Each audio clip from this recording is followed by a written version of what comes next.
Shalom, selamat malam Bapak Ibu Saudara yang saya kasih dalam Yesus Kristus Tuhan. Pada malam hari ini kita akan membahas tentang Musa memperoleh bantuan dari Hobab.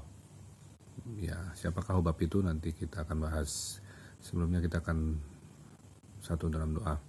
Bapa di surga, terima kasih Tuhan, Kau sungguh baik kami, Kau memelihara kami, memimpin kami, dan Kau terus menyelamatkan kami dari segala roh jahat, roh kematian, roh dunia, roh mati, roh santet, sihir, tenung, tumbal, kuda-kuda, roh maut, dan kerajaan maut, roh mereka jurang maut, roh segala penyakit apapun, roh mereka maut, segala penyakit virus demam berdarah, penyakit tipes, penyakit COVID-19, varian apapun, dipatahkan kuasanya dengan darah balah Yesus Kristus Tuhan. Kau adalah Bapa kami, adalah penolong kami, Kau telah dan terus menyelamatkan kami dari pedang kematian, pedang virus, penyakit corona, dipatahkan kuasanya dengan darah Yesus Tuhan. Terima kasih Tuhan, pimpin hamba-Mu Tuhan, urapi dengan Allah Roh Kudus, pada menyampaikan firman-Mu pada malam hari ini, urapi dan berbuat sesuai kehendak-Mu. Dalam nama Tuhan Yesus kami berdoa dan ucap syukur, haleluya, amin. Kita akan membaca di dalam Bilangan 10, 11-13. Jadi ini ada perjalanan dari Gunung Sinai, yang berangkat dari Gunung Sinai judulnya. Bilangan 10, 11-13 kita baca. Pada tahun yang kedua, pada bulan yang kedua, pada tanggal 20 bulan itu, naiklah awan itu dari atas kemah suci tempat hukum Allah. Lalu berangkatlah orang Israel dari padang gurun Sinai menurut aturan keberangkatan mereka. Kemudian diamlah awan itu di padang gurun Paran. Itulah pertama kali mereka berangkat menurut titah Tuhan yang dengan perantaraan Musa. Ya, jadi kita lihat bahwa mereka meninggalkan Gunung Sinai ya pada bulan kedua dalam tahun kedua, setelah tiba pada bulan ketiga pada tahun sebelumnya. Karena itu mereka tinggal di Sinai selama kurang lebih 11 bulan. Ya. Terus kita buka lagi di Bilangan 10 ayat 29 dan 31. Lalu berkatalah Musa kepada Hobab, nah ini Hobab, anak Rehuel, orang Midian, mertua Musa. Kami berangkat ke tempat yang dimaksud Tuhan ketika ia berfirman, aku akan memberikannya kepadamu. Sebab itu ikutlah bersama-sama dengan kami, maka kami akan berbuat baik kepadamu, sebab Tuhan telah menjanjikan yang baik tentang Israel. Ayat 31, kata Musa, janganlah kiranya tinggalkan kami, sebab engkaulah yang tahu bagaimana kami berkemah di padang gurun, maka engkau dapat menjadi penunjuk jalan bagi kami. Jadi di sini Musa meminta bantuan dari Hobab. Hobab itu siapa? Kakak iparnya. Ya. Jadi Musa ini yang sudah mengenal Tuhan secara intim ya, dia bergantung juga pada para ahli dalam bidangnya ya untuk menolongnya. Di sini dalam halnya kakak iparnya. Musa memohon masukan dari bantuan Hobab kakak iparnya. Ini merupakan sikap Musa yang menunjukkan kerendahan hati yang besar dalam diri Musa.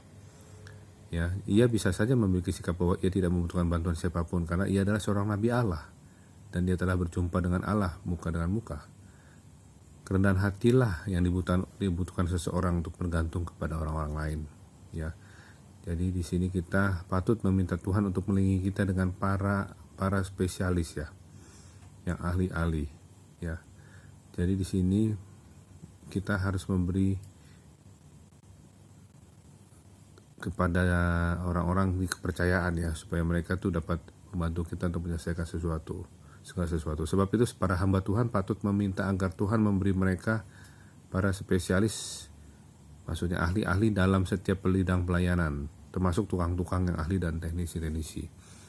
Yang kita harus meneladani Musa ya, walaupun dia sudah intim sama Tuhan, bertemu dengan muka, tapi dia juga membutuhkan orang lain untuk membantu pekerjaannya dalam pelayanannya dengan Tuhan. Amin, haleluya. Kita satu dalam doa. Bapa di surga, terima kasih Tuhan. Terima kasih ajakan kami Tuhan untuk selalu Tuhan hidup untuk saling memerlukan, saling membantu antara orang lain dengan kami di sini Tuhan. Biarlah kami Tuhan tidak hidup hanya sendiri orang diri saja, walaupun kami intim dengan Tuhan, kami juga membutuhkan orang lain Tuhan untuk minta tolong untuk membantu kami, dan kami juga minta tolong untuk membantu mereka. Terima kasih Tuhan, berikan kami Tuhan pada malam hari tidur yang nyenyak, bahkan besok pagi jam 4 atau jam 5 pagi untuk saat teduh dengan tubuh disegarkan. Kami mohon Allah Roh Kudus menguasai tubuh jiwa roh kami, alam sadar bawah sadar kami, torak roh kematian mendadak, roh dunia, orang mati, roh santet, roh sihir, roh tunang-tunang, roh guna-guna, tenung-tenung, roh santet, roh sihir, roh tenung-tenung, roh guna-guna, roh maut dan kerja maut, malaikat maut, roh segala penyakit apapun, demam berat, tipes, penyakit COVID-19, serangan jantung, serangan sesak napas, serangan cuci darah, kanker, tumor, leukemia, pendarahan otak, hancur kuasanya dengan kuasa darah anak gembala dari Yesus Kristus Tuhan. Kami mohon Tuhan, benteng perapi-Mu Tuhan untuk mengawal kami. Kami mohon malaikat Allah Tuhan berjaga di sekitar kami.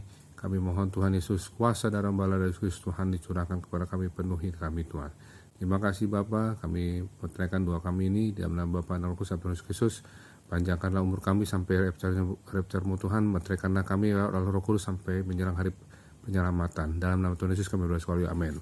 Kita sampai besok besok malam dengan materi 10 langkah dalam kehidupan Musa sang pemimpin.